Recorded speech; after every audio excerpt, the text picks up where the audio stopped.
Connecticut State Police giving an update on the situation earlier this evening. Fox 61's Dave Puglisi leads us off with new information from Chester.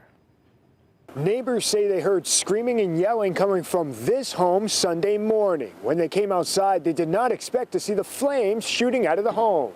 On arrival, there was heavy, dark smoke billowing out of the first floor. Heavy smoke and flames confronted firefighters as they arrived to find a three-story home ablaze. They say some of the people in the single-family home on Ridge Road were standing outside when they arrived shortly after 9:30 a.m., but two others were trapped inside.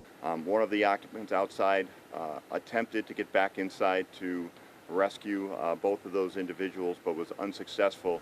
Debris inside the home and fire compromising the stairs slowed firefighters from getting to a family member on the second floor.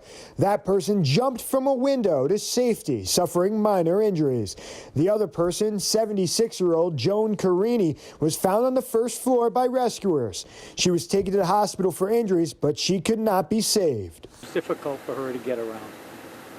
And it was difficult for her to go upstairs, so that's why she lived on the first floor.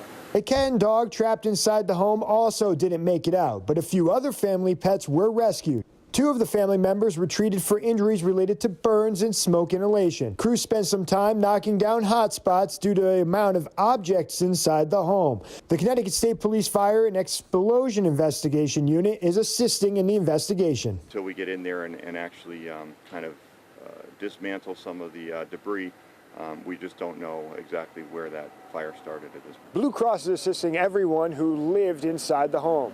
An investigation into what caused this fire is still underway.